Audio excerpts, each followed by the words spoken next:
Okay, now question number 11. Define uniform costing. State the objective of uniform costing.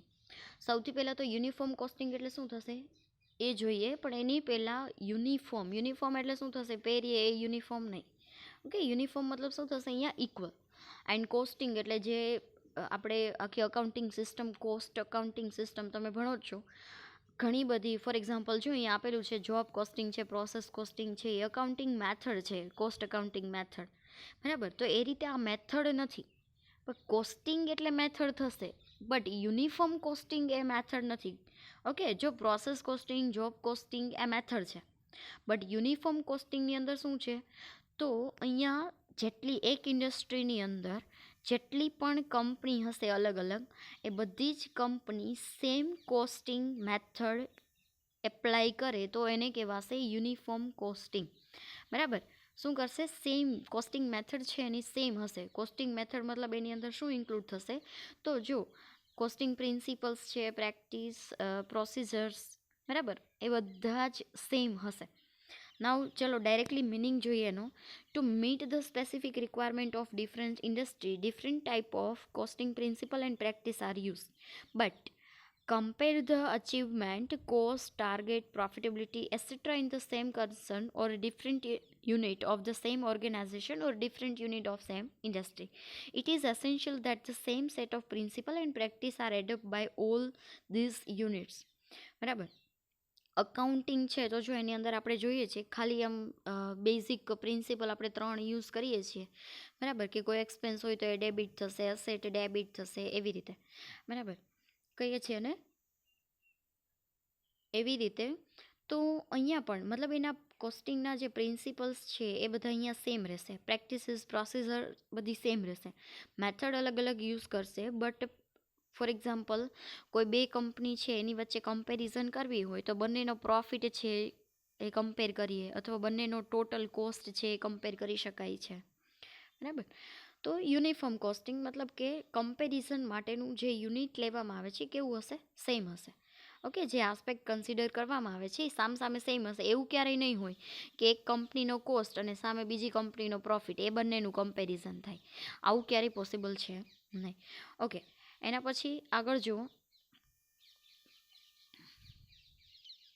હજુ એક તમને સીઆઈએમએ London terminology પ્રમાણે એક ડેફિનેશન આપેલી છે. જુઓ, a common system using agree concept, principle and standard accounting practice adopted by different entity in the same industry to ensure that they all deal with accounting information in like manner, the objective being to facilitate inter-firm comparison. Okay, બે firm વચ્ચે comparison કરવા માટે same principal, same concept છે એ adopt કરવામાં આવશે. જો અહીંયા લખેલું છે વર્ડ કોમન, કોમન મતલબ સેમ. Okay, uniform. ઓકે, નાવ એના ઓબ્જેક્ટિવ શું છે જોઈએ. ઓબ્જેક્ટિવ ઓરલી જોશું. Fixation of common price. Okay, objective પૂછે અથવા તો એમ્સ પૂછે તો બધું સેમ જ આવશે. ફિક્સેશન ઓફ કોમન પ્રાઇસ મતલબ કે સેમ પ્રાઇસ. ફોર એક્ઝામ્પલ ઘણા બધા વર્ષ જતા રહે ને તો એ જો હજી પેલું પાર્લેજી બિસ્કિટ છે, બાલાજીની કોઈ પણ પ્રોડક્ટ્સ છે, 5 રૂપીઝમાં 10 રૂપીઝમાં જ મળે છે. શા માટે પ્રાઇસ નથી વધારતા? કમ્પેરિઝનની અંદર એક તો ઇઝીલી રહેશે, કોમ્પિટિટર્સની પ્રોડક્ટ સાથે ઇઝીલી કમ્પેરિઝન કરી શકાય. બરાબર, એટલે કીધું છે ફિક્સેશન ઓફ કોમન પ્રાઇસ. એના માટે પણ યુનિફોર્મ કોસ્ટિંગ છે એડોપ્ટ કરવામાં આવે છે. યુનિફોર્મ કોસ્ટિંગથી બે કંપની વચ્ચે કમ્પેરિઝન થશે. કે ફોર એક્ઝામ્પલ એક સિમ્પલ એક્ઝામ્પલ એ બાલાજી છે ને એક કંપની છે ગોપાલ. બરાબર, હવે એની કોઈ એક પ્રોડક્ટ લઈ લો, વેફર્સ લઈએ. વેફર્સનું એક પેકેટ બનાવવા માટે જો બંને છે 10 રૂપીઝની અંદર સેલ કરતા હોય, ફોર એક્ઝામ્પલ સેલિંગ પ્રાઇસ બંનેની 10 રૂપીઝ છે. ઓકે, હવે બાલાજી છે તો એને એક પેકેટ બનાવવા માટે કેટલી કોસ્ટ લાગે છે, કેટલા ઇન્ગ્રીડિયન્ટ્સ એ યુઝ કરે છે. જોજો તમે, ક્વોન્ટિટી ઘણી વખત એની અલગ અલગ હોય છે. ઓકે, ક્વોન્ટિટી બાલાજીની ક્વોન્ટિટી થોડી ઓછી હોય છે પણ ક્વોલિટી એની સારી હોય છે કમ્પેર ટુ ગોપાલ. ઓકે, અને એવી જ રીતે ગોપાલ છે તો એને એક પ્રોડક્ટ બનાવવા માટે કેટલો કોસ્ટ થાય છે. જો આની કોસ્ટ વધારે હશે તો પ્રોફિટ એનો ઓછો હશે, જો આની કોસ્ટ ઓછી છે તો એનો પ્રોફિટ વધશે. બરાબર, ઓકે. નવ બીજું છે ઇમ્પ્રુવિંગ પરફોર્મન્સ. હવે જેની કોસ્ટ ઓછી હોય એ વધારે ટ્રાય કરશે કે એની કોસ્ટ ઓછી થાય, પ્રાઇસ સેમ જ રહેશે, કોસ્ટ એની ઓછી થાય એવી ટ્રાય કરશે. ફોર એક્ઝામ્પલ ગોપાલ કંપની છે તો એની પ્રાઇસ હમણાં જ કીધું હતું મેં કે ફોર એક્ઝામ્પલ એની કોસ્ટ છે એ વધારે છે, તો એ ટ્રાય કરશે કે કોસ્ટ કઈ રીતે ડિક્રીઝ કરવી, બરાબર. તો એનું પરફોર્મન્સ ઇમ્પ્રૂવ કરવા માટે હેલ્પફુલ થશે. Inter unit comparison of cost of production. Cost of production એટલે COGS જેને આપણે કહીએ છીએ, બરાબર, કે પ્રોડક્ટ બનાવવા માટે જેટલી કોસ્ટ થઈ હોય એ ઇન્ટરનલી કમ્પેર કરી શકાશે. કોસ્ટ કંટ્રોલ થઈ શકશે. Helpful in general control over member unit. Member unit એટલે કે કંપનીની જો કોઈ બ્રાન્ચીસ હોય, એક બ્રાન્ચમાં વધારે કોસ્ટ થતો હોય, બીજી બ્રાન્ચની અંદર ઓછો કોસ્ટ થતો હોય, બરાબર, તો બંને વચ્ચે જે ડિફરન્સ છે, જેનો વધારે કોસ્ટ થતો હોય એની અંદર કઈ રીતે કોસ્ટ કંટ્રોલ થઈ શકે, બરાબર, તો એના માટે પણ યુનિફોર્મ કોસ્ટિંગ હેલ્પફુલ થશે. નેક્સ્ટ છે helpful to the government in formulation of policy and giving subsidies. બરાબર, કે કોઈ ઇન્ડસ્ટ્રી એવી છે કે જે વીક હોય, small scale industry small scale company હોય, કોઈ સ્મોલ સ્કેલ ઇન્ડસ્ટ્રી હોય ઇવન, તો ગવર્મેન્ટને ખ્યાલ આવશે કે ભાઈ હા આપણે કઈ કંપની અથવા તો કઈ ઇન્ડસ્ટ્રીને સબસિડી આપવા જેવી છે, કોને સબસિડી આપવા જેવી નથી, શેના માટે કઈ પોલિસી બનાવવી એનો પણ ખ્યાલ આવશે. અને નેક્સ્ટ છે પ્રમોટિંગ સ્ટાન્ડર્ડાઇઝેશન. ઓકે, સ્ટાન્ડર્ડાઇઝેશન એટલે કે કંપની છે, કોઈ પણ કંપની છે સારી ક્વોલિટીની પ્રોડક્ટ છે, એક સ્ટાન્ડર્ડ વાઇઝ સ્ટાન્ડર્ડ પ્રોડક્ટ બનાવવાની ટ્રાય કરશે, સ્ટાન્ડર્ડ સુધી પહોંચવાની ટ્રાય કરશે. ઓકે, ચલો નાવ નેક્સ્ટ એના પછી જોઈએ write a prerequisite of uniform costing. Uniform costing બનાવતા એડોપ્ટ કરતાં પહેલાં કઈ બાબત છે એ ધ્યાનમાં રાખવી પડે. ઓકે, યુનિફોર્મ કોસ્ટિંગ ક્યારે એડોપ્ટ થઈ શકે, તો એના માટેના આ પ્રી રિક્વિઝિટ છે, પૂર્વધારણા ગુજરાતીમાં કહીએ તો. ઓકે, એમાં ફર્સ્ટ છે form or unit એડોપ્ટિંગ uniform costing must ready to provide and share accounting and costing information freely. હવે કોસ્ટિંગ એન્ડ અકાઉન્ટિંગ ઇન્ફોર્મેશન છે ફ્રીલી એક તો પ્રોવાઈડ કરતા હોવા જોઈએ, બરાબર.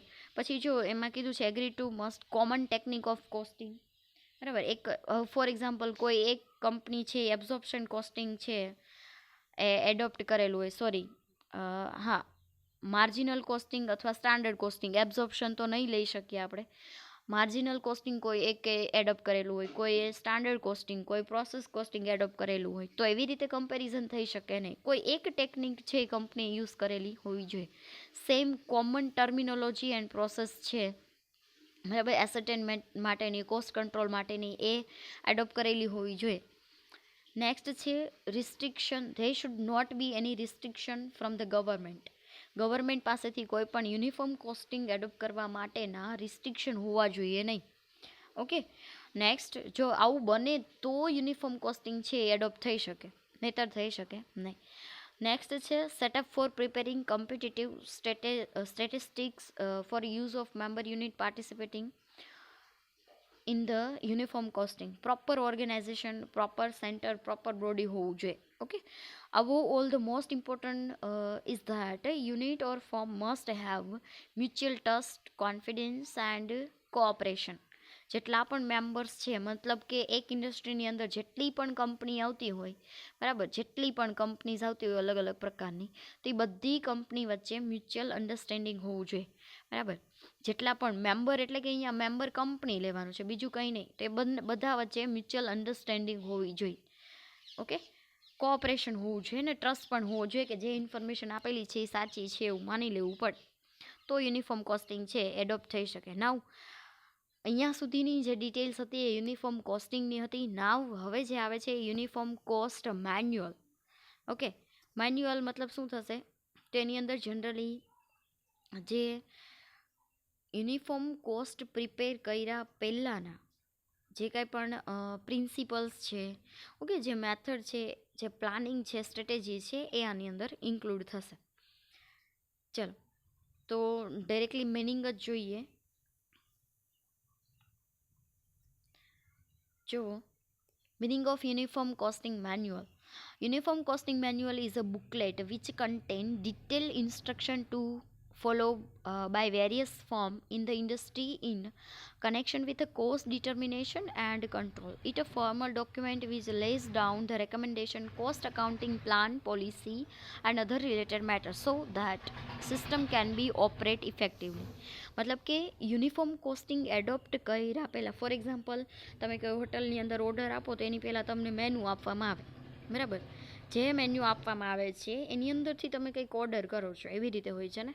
તો એવી રીતે અહીંયા મેન્યુ એટલે આ મેન્યુઅલ છે, કોસ્ટિંગ મેન્યુઅલ એક પ્રકારનું એવું બુકલેટ છે કે જેની અંદર rules, regulation, policy, plan, uniform કોસ્ટિંગને રિલેટેડ બધું દર્શાવેલું હશે ને એ પ્રમાણે જ બધા મેમ્બર કંપની છે એને ચાલવાનું રહેશે. ઓકે, નાવ હવે ગુડ યુનિફોર્મ કોસ્ટ મેન્યુઅલ માટે અમુક કેરેક્ટરિસ્ટિક્સ છે એ જરૂરી છે. એમાં ફર્સ્ટ છે strong case for desirability of using uniform cost accounting method. હવે કોઈ કંપની છે એ પહેલાં તો સ્ટ્રોંગલી એ ડિઝાયરેબલ હોવું જોઈએ, પોતાની ઈચ્છાથી જોઈન થતી હોવી જોઈએ યુનિફોર્મ કોસ્ટિંગ એડોપ્ટ કરવા માટે. ઓકે, નેક્સ્ટ છે comprehensive refer book on the cost accounting procedure. એને એક વખત એ બુકલેટ છે, આ મેન્યુઅલ છે એ જોઈ લેવું પડે કે આની અંદર કઈ વસ્તુ છે, કયું આપણે એડોપ્ટ કરવાનું થશે, કયા કયા ચેન્જીસ આવશે એડોપ્ટ કરીશું એટલે, બરાબર. એન્ડ નેક્સ્ટ છે exclusive cost accountant for solving all problem. Okay, all problem in installation and execution of recommendation uniform costing method. Uniform costing method adopt કરીએ છીએ તો એ એડોપ્ટ કર્યા પછી કોઈ પણ પ્રોબ્લેમ છે કોસ્ટ અકાઉન્ટન્ટ માટે, કોસ્ટ અકાઉન્ટિંગ અથવા તો એક્ઝિક્યુટિવ્સ છે તો એના માટે કોઈ પણ પ્રોબ્લેમ સોલ્વ કરવા માટે યુનિફોર્મ કોસ્ટિંગ છે હેલ્પફુલ થતું હોવું જોઈએ. ઓકે, નાવ નેક્સ્ટ છે content of uniform costing manual. Uniform costing મેન્યુઅલની અંદર 4 પોઈન્ટ્સ છે, મતલબ એના કન્ટેન્ટની અંદર આ 4 પોઈન્ટ્સ અહીંયા ઇન્ક્લુડ કરેલા છે. બહુ વધારે ડિટેલમાં નથી આપેલું, જો કે પૂછાતું પણ નથી, પણ તો પણ અહીંયા ઇન્ક્લુડ કરેલું છે તો જોઈ લઈએ. Introduction, organization, accounting system and plan, and last છે પ્રેઝન્ટેશન ઓફ ઇન્ફોર્મેશન. ઓકે, ચલો જુઓ એ ડિટેલમાં. ફર્સ્ટ છે ઇન્ટ્રોડક્શન. ઇન્ટ્રોડક્શનની અંદર કંપનીની બધી ડિટેલ છે જનરલી દર્શાવેલી હોય, બરાબર, કે એની પ્રોડક્શન મેથડ કઈ છે, કંપનીના ઓબ્જેક્ટિવ શું છે, ફોર્મની કંપનીની સાઇઝ શું છે, એ બધું દર્શાવેલું હશે. ના ઓર્ગેનાઇઝેશન, તો ઓર્ગેનાઇઝેશન છે એ કયા ટાઈપનું છે, ઓકે, મતલબ કે small scale, medium scale, plus એણે કઈ સિસ્ટમ એડોપ્ટ કરેલી છે ઓપરેટિંગ સિસ્ટમ, એ પણ ઇન્ક્લુડ થશે. નેક્સ્ટ છે system and plan, accounting system and plan. Okay, તો કોસ્ટ એન્ડ ફાઇનાન્સ અકાઉન્ટ છે તો એના વચ્ચે કેવા રિલેશન્સ છે, મતલબ કે ફોર એક્ઝામ્પલ બંને મેથડ યુઝ કરેલી હોય તો કંઈ ને કંઈ કનેક્શન હોય. ઓકે, પછી મેથડ ઓફ કોસ્ટિંગ યુઝ, કઈ મેથડ યુઝ કરેલી છે, ઇન્ટેગ્રેશન ઓફ અકાઉન્ટ. નેક્સ્ટ છે financial period to be taken. ઘણા 3 મંથ માટે અકાઉન્ટ પ્રિપેર કરતા હોય, ઘણી કંપની છે 6 મંથ માટે, ઘણી છે એ ફોર એક્ઝામ્પલ 1 યર માટે, જનરલી 1 યર માટે જ હોય છે. ઓકે, તો એ પણ મેન્શન કરવામાં આવશે. ફાઇનાન્શિયલ પીરિયડ જનરલી હોય છે ને, ફાઇનાન્શિયલ પીરિયડ 1 એપ્રિલ ટુ 31 માર્ચનું. ઓકે, એ બધું આની અંદર મેન્શન કરવામાં આવશે. પ્લસ કોઈપણ ડિપાર્ટમેન્ટ માટે એક્સપેન્સ માટે કઈ મેથડ યુઝ કરેલી છે એ પણ ડિસાઇડ કરવામાં આવશે. ઓકે,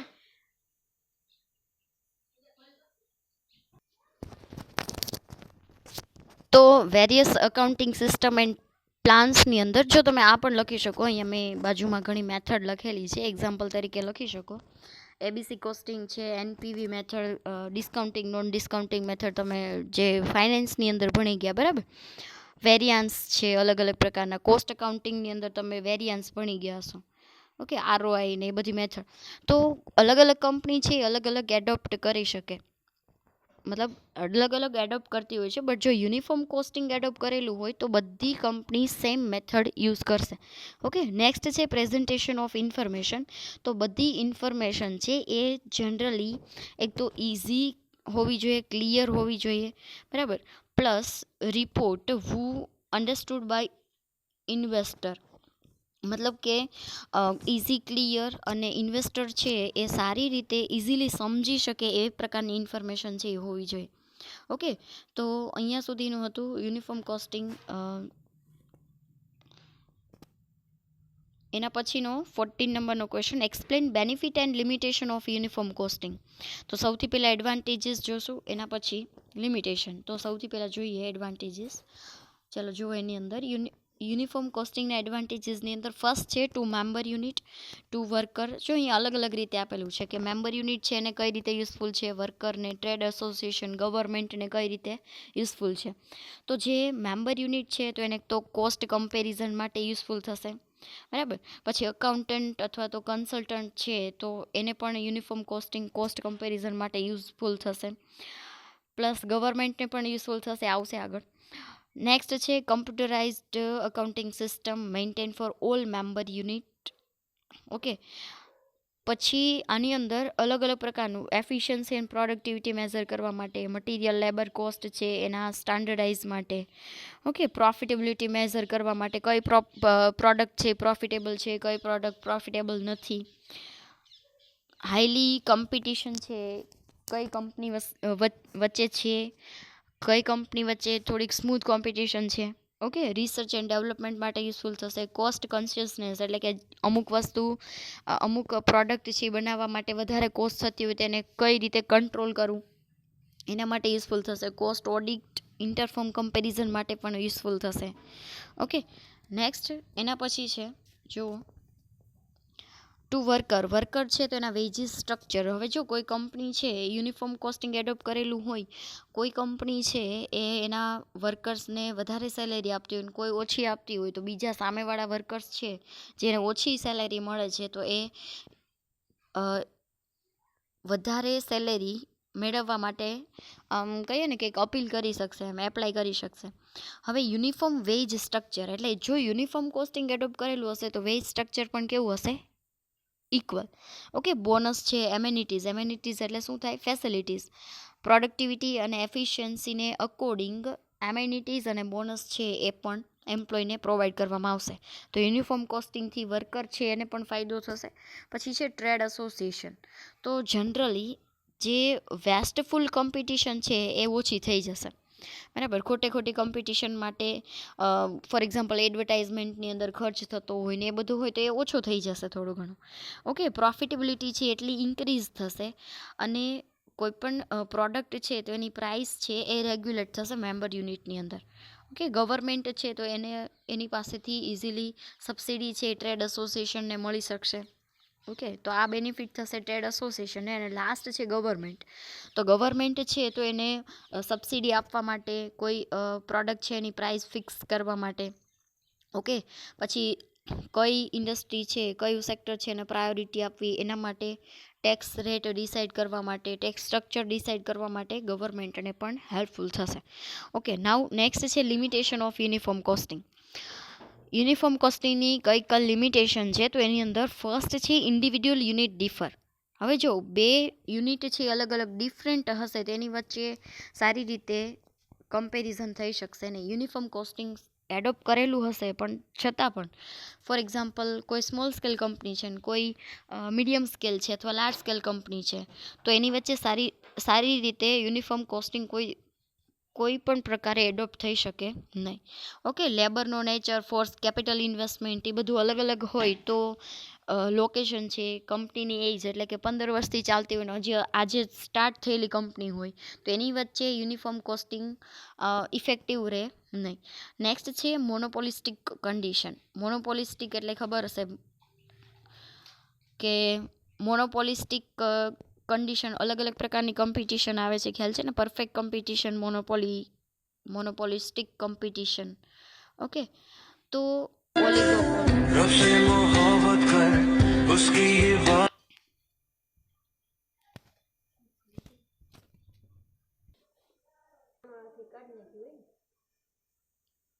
ઓકે, એના પછી જુઓ થર્ડ હાઈ કોસ્ટ. તો જો કોઈ સ્મોલ યુનિટ છે, નાનું યુનિટ હોય, સ્મોલ સ્કેલ કંપની હોય, સ્મોલ સ્કેલ યુનિટ હોય તો એના માટે યુનિફોર્મ કોસ્ટિંગ છે એડોપ્ટ કરવી વધારે કોસ્ટલી થશે, બરાબર. તો that is limitation. Lack of trust and confidence. જો બધા ફોર્મ વચ્ચે કોન્ફિડન્સ નહીં હોય, ટ્રસ્ટ નહીં હોય, ઇન્ફોર્મેશન શેર કરવા માટે કોસ્ટને રિલેટેડ જેટલી પણ ઇન્ફોર્મેશન છે એ કમ્પિટિટર સાથે શેર કરવા માટે હેઝિટેશન ફીલ કરતી હોય ઘણી બધી ફોર્મ્સ, તો ટ્રસ્ટ અને કોન્ફિડન્સ છે એ મેન્ટેન થશે નહીં. Plus lack of flexibility. હવે એક વખત યુનિફોર્મ કોસ્ટિંગ છે એ એડોપ્ટ થશે એટલે ફ્લેક્સિબિલિટી છે એ જોવા મળશે નહીં, એની અંદર કંઈ પણ પ્રકારનો ચેન્જીસ થઈ શકશે નહીં. Okay, now next discuss the steps two remove the limitation of uniform costing. Uniform costing છે તો એની જે લિમિટેશન હમણાં જે 14 નંબરના ક્વેશ્ચનની અંદર જોઈ લીધી, એ લિમિટેશન રિમૂવ કરવા માટે કયા કયા સ્ટેપ્સ છે એ લેવા જોઈએ. ઓકે, તો અહીંયા તમને ઘણા બધા સ્ટેપ્સ છે આપેલા છે. આને બીજું રેમેડીઝ પણ કહેવામાં આવે છે, એટલે કદાચ રેમેડીઝ પૂછાય તો પણ આ જ લખવાનું થશે, remedies of uniform costing. Okay, અથવા તો step two remove the limitation of uniform costing, આવી રીતે પણ પૂછાઈ શકે. તો ચાલો જોઈએ વન બાય વન. તો એની અંદર એવું છે, first, whether cost data required for one product or all product use in factory. હવે કોસ્ટ ડેટા છે જેટલા પણ જરૂરી હોય બધા પ્રોવાઈડ થવા જોઈએ. હું શોર્ટમાં જાઉં છું, ન સમજાય તો પૂછજો. પછી કોસ્ટિંગ ટેકનિક એની અંદર યુઝ થશે. કોસ્ટિંગ ટેકનિક મતલબ યુનિક કોસ્ટિંગ ટેકનિક છે, sorry equal common costing technique છે એ યુઝ થશે. પછી ઘણા બધા એલિમેન્ટ્સ છે કોસ્ટના, material, labour, direct service, factory overhead, એ બધા પણ આની અંદર ઇન્ક્લુડ થશે, અલગ અલગ પ્રકારના ઓવરહેડ. બરાબર. પછી છે extraneous to cost such as bad debt, donation etcetera to be excluded from the cost. આવી બધી આઇટમ છે તો એ કોસ્ટની અંદર ફિક્ટિશિયસ અસેટ જેને આપણે કહીએ એ બધી એક્સક્લુડ થશે. પછી છે પ્રોડક્શન સેન્ટર, કોસ્ટ સેન્ટર, અલગ અલગ પ્રકારના સેન્ટર હોય તો ખબર છે ને, તો એ બધા સેન્ટર છે એની ઇન્ફોર્મેશન પણ પ્રોવાઈડ કરવામાં આવશે જ્યારે એનાલિસિસ કરવામાં આવે, કોસ્ટનું કમ્પેરિઝન કરવામાં આવે ત્યારે. Next, classification of production and service department, method use for by product and joint product pricing. બરાબર. બાય પ્રોડક્ટ એટલે ખ્યાલ છે ને, પ્રોડક્ટની સાથે જે બીજી કોઈ પણ પ્રોડક્ટ પ્રોડ્યુસ થતી હોય તો બાય પ્રોડક્ટ ગણાશે. જોઈન્ટ પ્રોડક્ટ, બાય પ્રોડક્ટ એટલે એવું થશે કે ફોર એક્ઝામ્પલ કોઈ વેસ્ટફુલ મટીરિયલ છે અને એમાંથી કોઈ બીજી પ્રોડક્ટ પ્રોડ્યુસ કરવામાં આવે તો બાય પ્રોડક્ટ. જોઈન્ટ પ્રોડક્ટ એટલે એક પ્રોડક્ટની સાથે જ બીજી પ્રોડક્ટ છે એ પ્રોડ્યુસ થતી હોય તો that is joint product. Okay. પછી છે method of treatment of spoilage, defective etcetera in a cost. Wastage છે તો એને કઈ રીતે ડિસ્પોઝ કરવામાં આવે છે, એની ટ્રીટમેન્ટ કઈ રીતે કરવામાં આવે છે, એવી રીતે. તો એની મેથડ કઈ છે એની ઇન્ફોર્મેશન પણ આપવામાં આવશે. Treatment of research and development of cost and method of allocation of research and development. Next છે storage cost of raw material, LIFO FIFO, simple average, weightage average method, કઈ મેથડ યુઝ કરવામાં આવે છે material માટે, મટીરિયલની pricing માટે. બરાબર. આ બધું તમે ભણી ગયા છો. પ્રોસેસ કોસ્ટિંગ પણ આમાં ઇન્ક્લુડ કરી શકો. પછી છે method of payment of remuneration. Okay, કઈ રીતે રેમ્યુનરેશન છે પે કરવામાં આવે છે. Interest on capital, rent on premises on. એના પછી છે ડેપ્રિસિએશનની મેથડ કઈ યુઝ કરવામાં આવે છે, straight line, return down method, એસેટ્રા. Method of apportionment of service department, cost of production department. Okay, under over absorption of overhead, applying supplementary rate of or write off of profit and P&L account. ઘણી વખત goodwill અથવા તો patent છે, in short ઇનટેન્જિબલ asset છે તો એને right of કરવામાં આવતી હોય છે. કોઈ ઓવરહેડ છે તો અંડર એબ્ઝોર્બ થયેલો હોય, ઓવર એબ્ઝોર્બ થયેલો હોય તેની ટ્રીટમેન્ટ કઈ રીતે કરવામાં આવે છે, એ બધી ઇન્ફોર્મેશન છે એ યુનિફોર્મ કોસ્ટિંગની અંદર શેર કરવી જોઈએ વિથ કોમ્પિટિટર્સ. ઓકે. એના પછી નેક્સ્ટ આગળ જો હજી 2-3 આપેલા છે, જોઈએ. System of classification and confidence of cost account, method of valuation of work in progress. એના પછી છે presentation of data and reporting to management and any other data which may be necessary in particular case. આવા કોઈ પણ ડેટાની જરૂર હોય તો બધા શેર કરવાના રહેશે. ઓકે, તો અહીંયા સુધી